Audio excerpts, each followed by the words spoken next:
Assalamualaikum warahmatullahi wabarakatuh. Nah, barusan kita udah bahas soal select. Sekarang kita mau bahas ke update.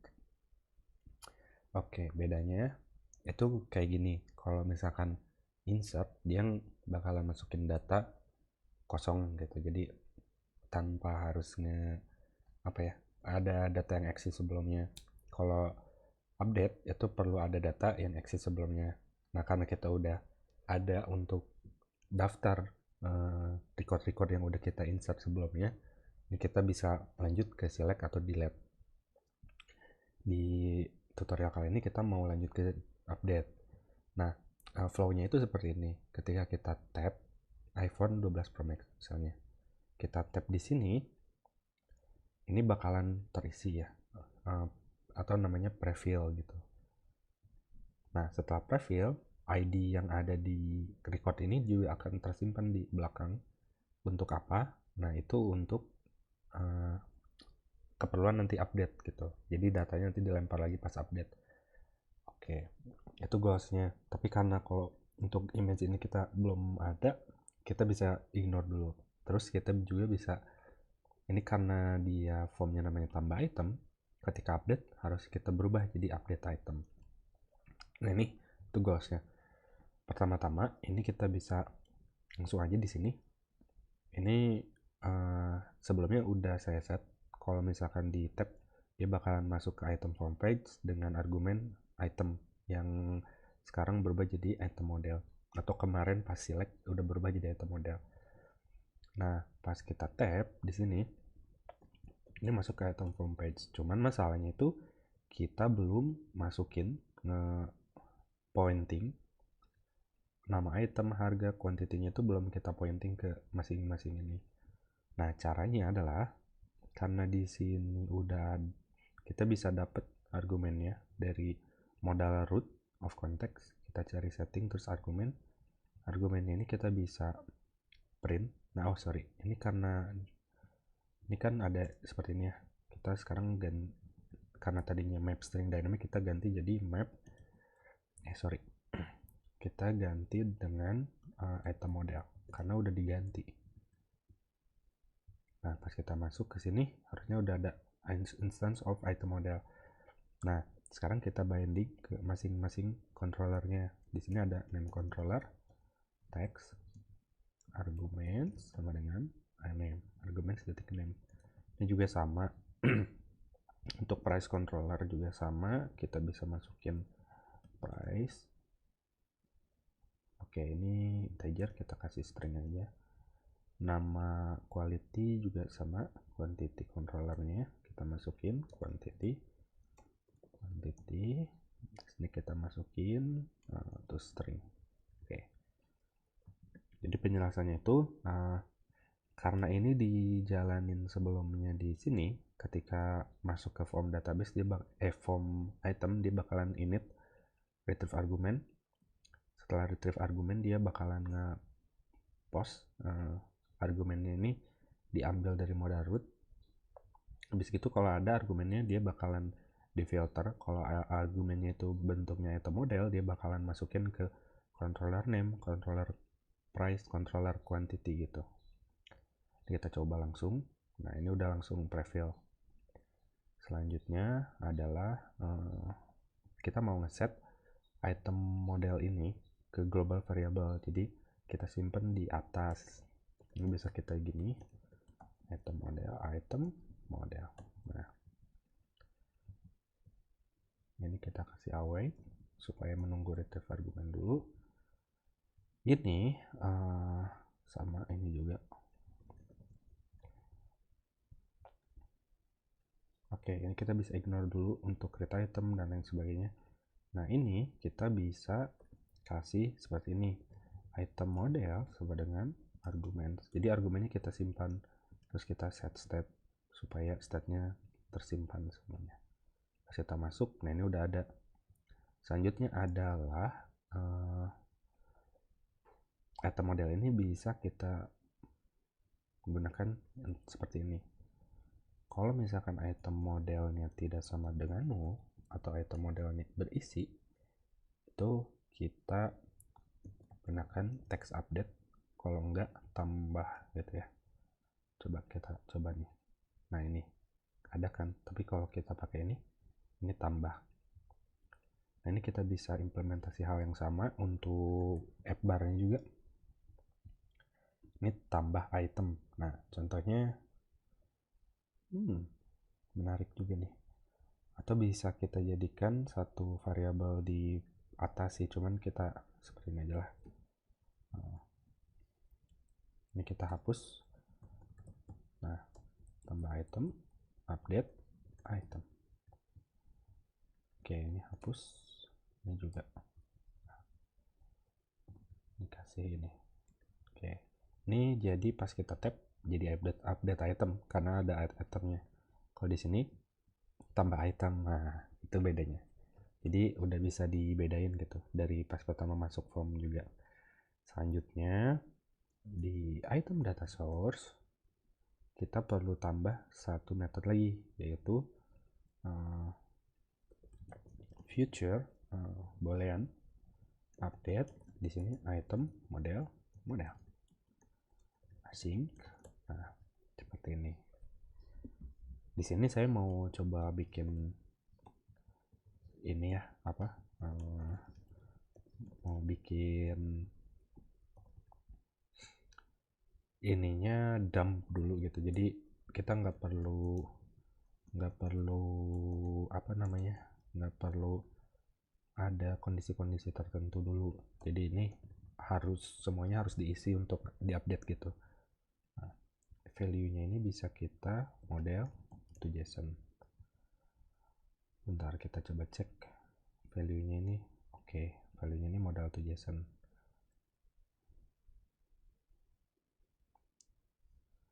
Ada where-nya.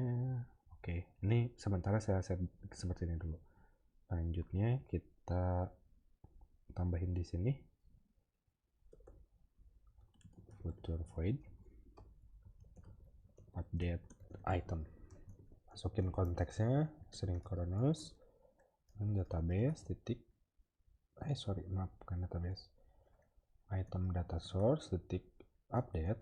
Nah ini ininya ini kita bisa copy paste di sini sih, jadi bisa langsung ngambil dari item model ini sama seperti yang ada di insert gitu.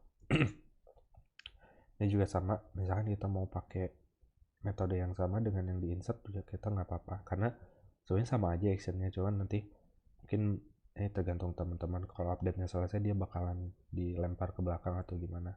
Cuman di sini saya mau samain aja, cuman dibedain item update successfully, misalkan kayak gitu ya. Tapi kalau ada error nanti dia bakalan ngedebug error. Nah selanjutnya yang harus kita lakukan itu adalah meng-switch ketika tombolnya di tap. Kalau dia nge-create dia bakal nge-create, tapi kalau nge-update dia bakal nge-update. Caranya bisa sama, bisa menggunakan ini, if item model tidak sama dengan null, dia bakalan update item. Kalau enggak, yang ini kita pindahin ke sini. Nah jadi kita pakai ini, pakai logic item model tidak sama dengan null. Ini gitu, update item model sama dengan null, create item baru gitu ya, create new item. Oke, coba misalnya kita ganti iPhone 12 Pro aja, nggak pakai Max. Kita update. Nah ini ada errornya itu adalah data type mismatch. Oke. SQL database exception.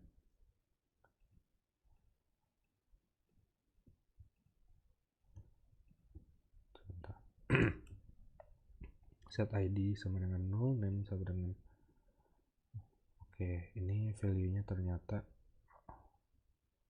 argumen. Nah ini perlu di mapping lagi ya, value sama ininya gitu, value sama quantity-nya. Ntar saya mungkin ada yang sorry, ID-nya ini ID-nya kosong ya. Jadi di sini ID-nya nggak masuk.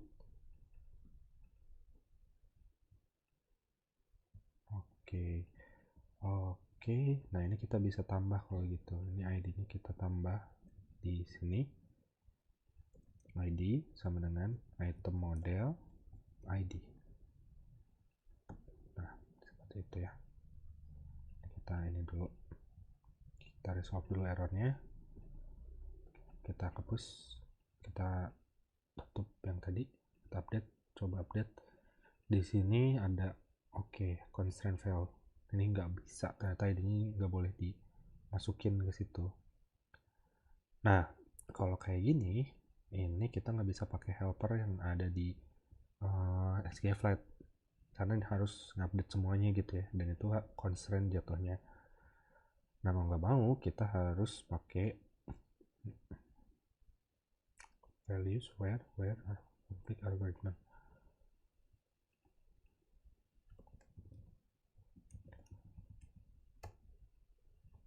Oke.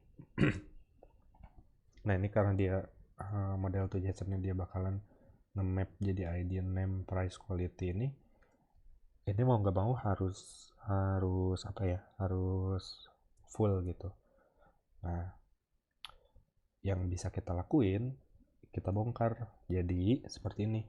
Kalau mau pakai helpernya itu, di sini ada apa aja? Ada name yang mau kita rubah, value-nya apa? Value-nya adalah model name, price, value-nya adalah model price, quantity, value-nya adalah model quantity. Oke. Where, nah where-nya kita bisa kasih stringnya where ID sama dengan tanda tanya. Nah, where argumennya ini kita bisa kasih model titik ID. Nah, seperti itu kurang lebih tentu. Coba kita update. Oke, item update successfully. Jadi item 12 Pro Max jadi item 12 Pro aja. Kita back, kita refresh. Nah, ini udah terupdate. Kita ganti nih harganya jadi 12 juta misalkan gitu ya. Kita update, sukses. Nah, kita back. Oke, sudah ya.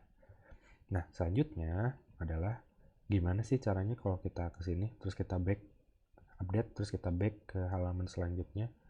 Habis itu kita mau nge-refresh gitu. Ini tuh tasnya benar-benar kompleks ya. Ini kita bisa kayak gini.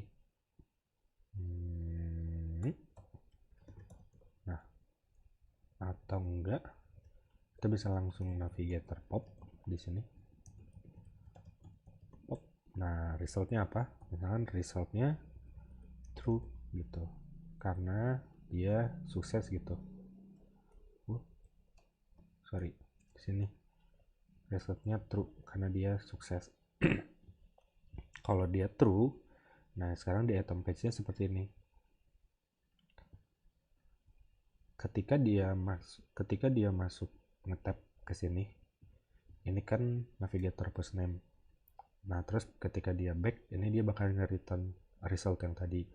Cara nge-catch atau cara dapetin resultnya itu sebenarnya simple banget, yaitu dengan di sini waktu kita nge-push, kita kasih then. Nah, jadi ketika udah selesai, itu dia bakalan nge-listen ini, value result ini. Nah, kalau misalkan if result, karena dia boolean, is result, ini agak tricky sih. If result is bool, and misalkan result gitu. Jadi kalau result adalah boolean dan result itu adalah true, kalau boolean itu kita nggak usah pakai true gini buat nge-compare, jadi langsung aja result, dia bakal jalanin retrieve item, jadi bakal nge-refresh gitu setelah nge-update ini. Nah, ini nggak percaya nih, kita coba buktiin ya. Kita refresh dulu, terus kita ganti ini jadi F13 Pro Max. Ini kita ganti 18 juta harganya. Kita update, dia balik, dia udah langsung refresh. Nah, seperti itu teman-teman. Selanjutnya kita mau bahas soal delete. Juga mungkin kita bisa implementasi di halaman ini langsung atau di halaman formnya langsung nanti. Jadi tergantung nanti usage seperti apa. Cuman yang saya mau coba buat di sini untuk yang lebih simpel dulu supaya nanti dari teman-teman bisa menyesuaikan untuk yang lebih advance lagi gitu ya. Mungkin seperti itu dulu. Selanjutnya kita akan bahas delete. Terima kasih teman-teman. Assalamualaikum warahmatullahi wabarakatuh.